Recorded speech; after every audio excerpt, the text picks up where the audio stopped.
my mother giving me to somebody, and she was begging me not to cry, and I just knew I was going away from her. I remember that. My mother and my father and my sister were killed by the Nazis. I was traveling, I was having kids, I just wanted to put it all out of my mind. It was 1938. In the quiet town of Montauban, France, Marie-Rose Gineste worked humbly as a secretary to Bishop Pierre-Marie Théas.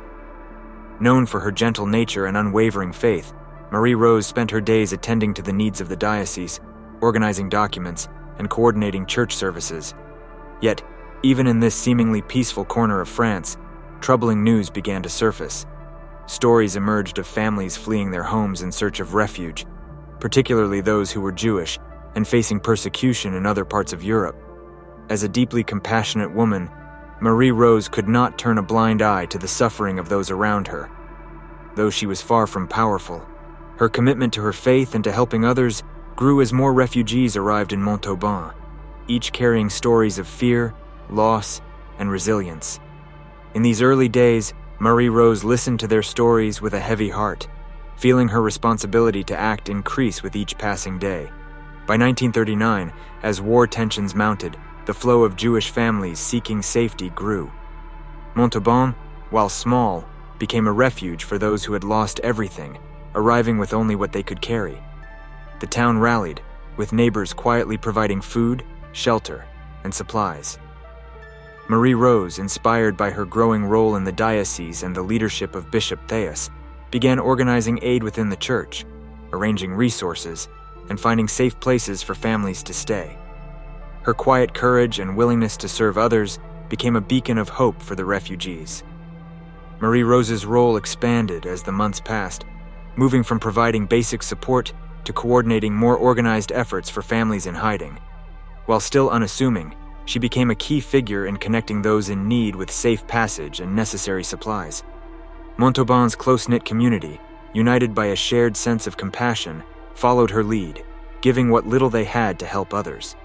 Her actions marked the beginning of a journey that would challenge her resolve and transform her into a symbol of resistance. By 1940, as the occupation of France began, Montauban found itself at the center of a movement to shelter those in need. Marie-Rose Gineste's quiet commitment deepened as she witnessed the increasing numbers of Jewish families arriving, each one seeking a fleeting sense of safety. In these turbulent times, Marie-Rose took on a more active role, moving beyond the simple acts of charity she'd started with and into a complex network of organized assistance. Under the guidance of Bishop Théas, who had publicly denounced the injustice faced by Jews in France, Marie-Rose found a powerful ally. Bishop Théas' courageous statements gave Marie-Rose the strength to take even greater risks, knowing that she was part of a broader resistance. In 1942, Bishop Théas issued a bold letter that called for compassion and condemned the discriminatory measures imposed on Jewish communities. Inspired by his leadership, Marie-Rose felt a deepened resolve to help families reach safer locations. It was during this time that she began coordinating the distribution of identification papers and guiding families to safe locations. With each mission, the risks grew. Families were transported in secret, passing through safe houses under the careful coordination of local networks that operated in the shadows. Marie-Rose acted as a central figure in this movement, helping to organize these efforts while maintaining a calm demeanor that shielded her from suspicion. One late evening in the winter of 1942, Marie-Rose met Miriam, a young mother who had traveled far with her 2 children. Miriam's eyes held a mix of exhaustion and determination as she clutched her children's hands. Marie-Rose welcomed them with quiet reassurance, guiding them to a safe space within the church grounds. That night, as they huddled in safety, Marie-Rose promised Miriam that she would do everything in her power to help them reach a more secure location. This act of courage, though one of many, marked a pivotal moment in Marie-Rose's journey as she assumed increasing responsibility for these families' lives. Over the following weeks, Marie-Rose continued to support Miriam and her children, providing food, shelter, and resources to aid their journey. This act was just one among the many families she helped, each time risking her own life to ensure their safety. Her unassuming role allowed her to move through the town unnoticed, becoming a silent protector for those in need. With every family she aided, Marie Rose's resolve deepened, solidifying her place in the network of resistance and in the hearts of those she served. Marie Rose Gineste had become known quietly among the townsfolk as someone who could be trusted. As 1943 dawned, the work of helping families escape to freedom became more dangerous. The risks were unthinkable, but Marie Rose was unwavering. She was just one woman, yet her commitment inspired everyone who crossed her path. She knew every step of the journey she helped others take was fraught with danger, but she couldn't turn away from those who looked to her for hope. One evening, Marie Rose received word about a young couple hiding with their infant in a small cottage on the outskirts of town. She knew that time was of the essence. A message was waiting, delivered secretly through a network of quiet whispers. The couple needed new identification papers, and their child was ill. With her heart pounding, Marie Rose took a deep breath, knowing that this task would require a level of courage she hadn't yet needed to muster. As she arrived at the secluded cottage under cover of darkness, she looked at the worn, hopeful faces of the young couple. Marie Rose handed them the precious papers and whispered instructions for the next leg of their journey. The mother clutched her hand, their silent gratitude piercing the night air. This was just one family among many, yet their courage fueled her resolve. She would not abandon them. Each mission carried with it an added sense of urgency. Rumors of intensified searches spread through Montauban, but Marie Rose was undeterred. The more she gave, the more she saw the desperation in the eyes of those she helped, the deeper her commitment became. Her role evolved. She wasn't merely a secretary, but a lifeline, a point of connection for people from all walks of life, many of whom had given up hope until they met her. Her reputation grew, and with it, the risks. One cold morning, she received a message through a trusted friend about a group of children who had been left behind when their parents were forced to flee. With little time to spare, Marie Rose coordinated a plan to move the children to safety, carefully plotting their path through a network of supporters who knew the stakes. As she guided them under the cloak of night, each step felt like a heartbeat, steady and measured, her calm presence giving them strength. Marie Rose was no longer just aiding strangers, she was risking everything, becoming a shadow among shadows, known only by those who needed her. She had gone from a modest secretary to a force of silent resistance, her spirit growing stronger with every life she touched. By 1943, Marie Rose Gineste had become a quiet yet essential part of Montauban's underground network. Her actions grew bolder with each family she aided, each child she led to safety, each quiet moment where a small gesture could change a life. Her role, though still unassuming, was filled with unseen strength, and she became known as someone who could be trusted in the most critical moments. She moved through her town like a shadow, gathering supplies, securing safe houses, and planning escape routes, all while avoiding attention. One evening, she was called upon to help a group of children stranded in a nearby town. Their parents had been taken suddenly, and the children were left frightened and alone. When Marie Rose arrived, they looked up at her, clutching each other with tear-stained faces, wondering if they'd been found by a friend or foe. She extended a hand, her calm voice steady as she reassured them. With each step back to Montauban, she knew that she wasn't simply moving through her own familiar streets. She was carving out a path for those who had nowhere else to go. As she navigated these nightly journeys, Marie Rose began to notice small signals of trust from her fellow townsfolk. Neighbors started leaving supplies in hidden spots. Doors left slightly ajar for her to pass through undetected. Her quiet efforts began to inspire a ripple effect. Soon, Montauban was more than a simple village. It had become a network of silent allies, all working to shield the vulnerable without drawing attention to themselves. Her circle expanded to include a few trusted individuals, people willing to take small yet significant risks to help those Marie Rose guided. Among them was an elderly baker who provided fresh bread for families on the run, slipping extra loaves to Marie Rose in the early hours of the morning. Another ally, a school teacher, used her position to spread coded messages, alerting Marie Rose to families in urgent need. Each one played a unique role in the hidden web Marie Rose had woven, and together, they kept the effort alive. Then, one dark winter evening, she encountered one of her greatest challenges yet. A mother and her young son were trying to make their way out of France, but they had nowhere safe to go. The boy, no more than 5 years old, clung tightly to his mother, his wide eyes filled with fear. They had endured much to reach Montauban, and now they stood in front of Marie-Rose, exhausted and unsure. She knew she couldn't send them further without a well-prepared plan, so she arranged for them to stay in a small, hidden room at the church until it was safe to travel. Each day, she brought them food and supplies, comforting the mother with quiet assurances and stories to ease the child's fears. Over the next few weeks, she crafted a detailed route for the mother and her child, coordinating with the underground network that stretched to the Spanish border. The night they left, Marie-Rose watched as they disappeared into the shadows, her heart heavy but unwavering. Each farewell reminded her of the depth of her commitment, a commitment that went beyond courage or defiance. She felt it in the quiet moments, the whispered goodbyes, and the knowledge that these small acts, though unseen, were meaningful beyond measure. With each passing day, Marie-Rose's resolve grew. The quiet resistance she had built was thriving, even in secrecy, and every step she took was another assertion that kindness could survive in even the harshest circumstances. The work was not easy, and the weight of responsibility often lay heavy on her shoulders. But she knew that every life saved was a life that held the potential to heal, to continue, and to carry forward a spirit of compassion in a world that so desperately needed it. In the winter of 1943, an icy chill settled over Montauban, and with it, a growing sense of tension. Marie-Rose Gineste had spent months navigating hidden paths, rallying quiet acts of courage from those around her. Each new success only strengthened her resolve, but she knew that her work would soon draw suspicion. She and her close allies in the community kept their work guarded, careful to speak only in whispers and act only under the cover of night. Even a small mistake could unravel everything, a risk she understood all too well. One evening, as a storm gathered over the town, Marie-Rose received an urgent message.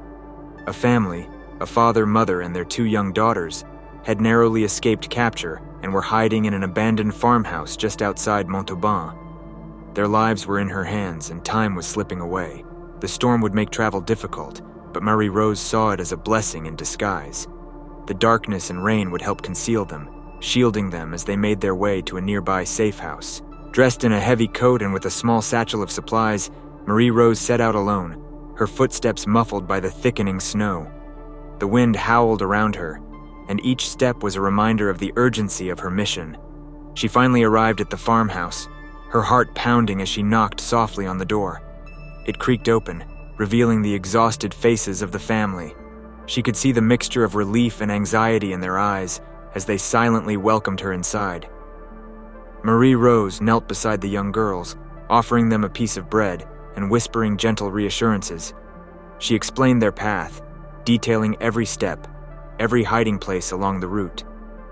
Her words were steady, calm, a grounding force for the family who clung to every detail, hoping to escape the reach of authorities. The journey was treacherous, with the rain turning the ground into a slick, icy path.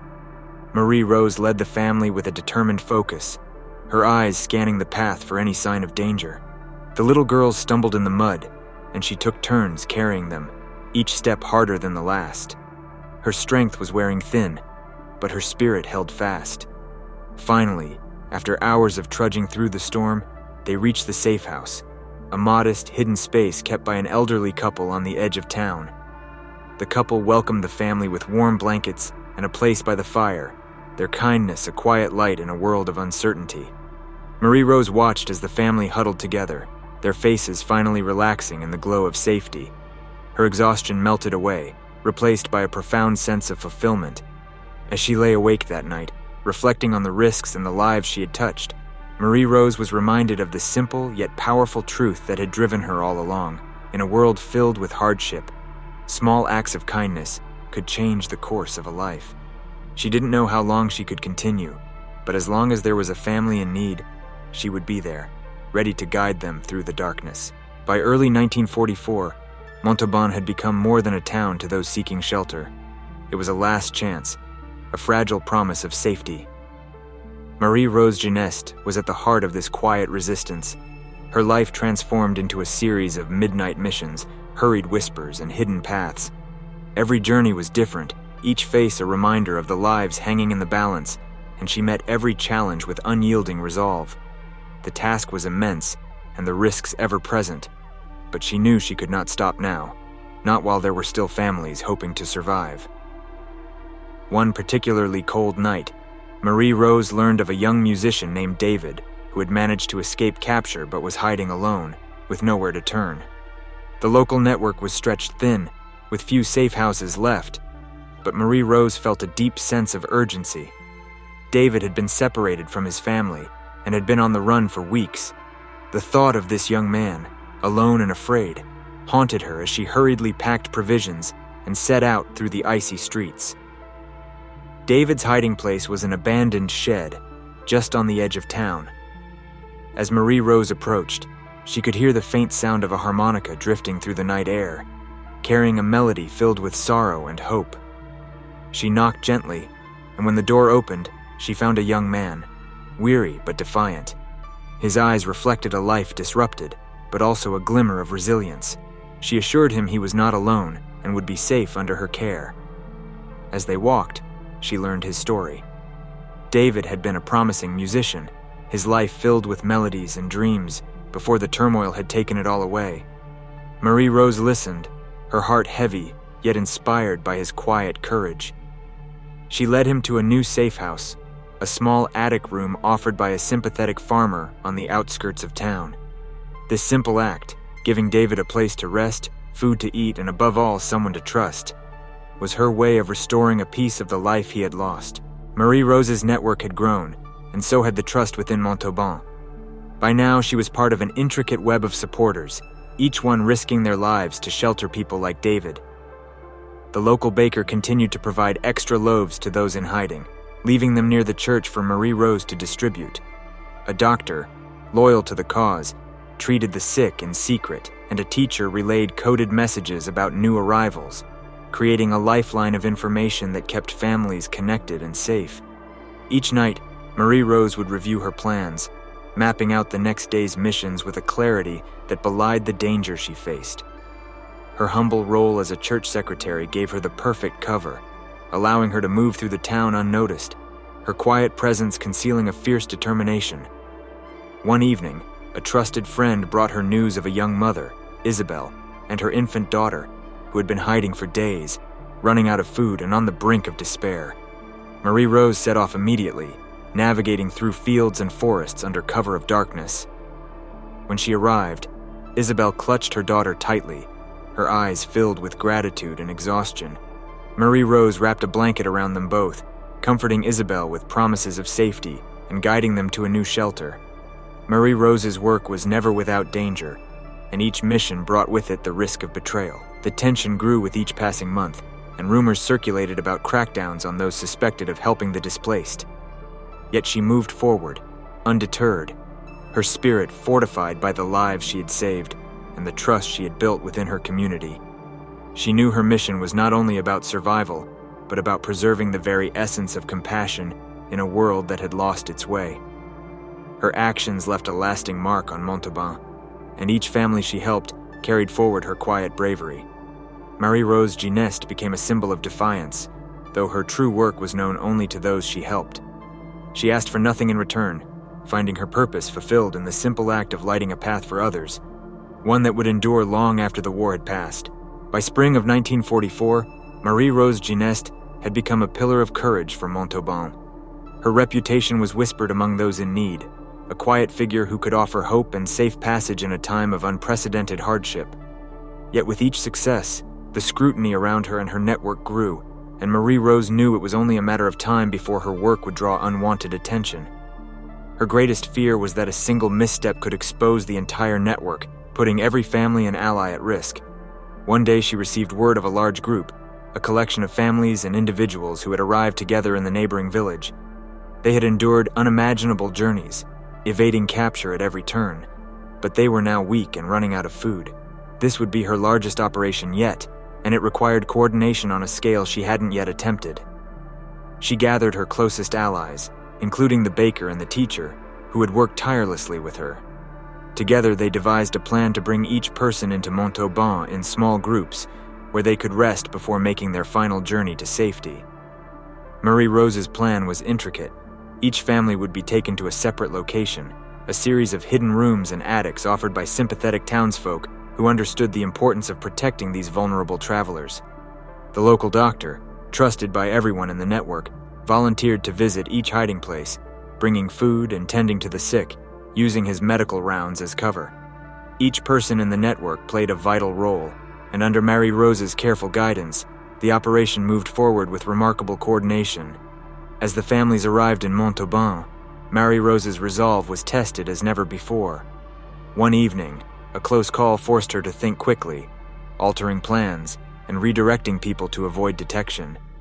She moved with a sense of urgency and calm, guiding each family to safety, her words and presence a reassuring force. She knew that this mission was likely to be one of her last, but there was no hesitation in her actions. For each family, each child, and each elderly person she helped, Marie Rose felt an overwhelming sense of duty that outweighed her own fears. One particular family stood out to her, a grandmother, her daughter, and her 2 grandchildren, one of whom had fallen ill on their journey. Marie Rose arranged for them to stay with a farmer who lived just outside the town. She visited them often, bringing medicine and supplies. But more than that, she brought reassurance. The grandmother, who had seen her entire life uprooted, looked at Marie Rose with profound gratitude, recognizing in her a strength and kindness that had kept their family going through the darkest of times. As spring turned into summer, the stakes only grew higher. Marie Rose could sense that her network was being watched more closely, and the pressure mounted. Yet the determination within her community held strong, the shared understanding that they were part of something larger than themselves. Each act, each mission, each life saved reinforced their shared purpose. They moved through their routines with quiet resilience, continuing their work under a veil of secrecy that had become their lifeline. Finally, one late summer night, Marie Rose received news that filled her heart with hope. The war was drawing to a close, and Montauban, along with countless other towns, would soon find itself liberated. Yet Marie Rose knew that her work was far from over. The people she had helped would need time to heal, to rebuild, and to find their place in a changed world. She had given so much, yet the journey for so many was just beginning. Marie Rose Gineste had no wish for recognition or reward. Her life had become woven into the stories of those she helped, a quiet legacy carried forward in the lives she touched. In a world shaken by hardship, she had stood as a silent force, determined to protect the vulnerable and preserve the bonds of humanity, even when hope seemed a distant dream. By the summer of 1944, the tide was finally turning. Marie Rose Gineste, who had risked everything to protect families in Montauban, felt a cautious sense of relief as word spread of the approaching liberation. Her once small acts of kindness had grown into a vast network of support, each step driven by her unyielding belief in the value of every life. On the day Montauban was freed, Marie Rose took a quiet moment in the church, reflecting on all those who had passed through her care. She remembered each face, each whispered farewell, and the courage of those who had stood by her, risking their own lives to shelter strangers. She knew the work had changed her profoundly, making her part of a story far larger than her own. When the war ended, Marie Rose resumed her life without seeking recognition. Yet, the families she had helped never forgot her. She had given them hope and reminded them of the strength within themselves. Her legacy remained in Montauban, a quiet, powerful testament to the enduring impact of compassion and the courage to act. Marie Rose Gineste continued her humble life, but her story would inspire generations to come, a reminder that even in the darkest times, one person's quiet actions can change countless lives.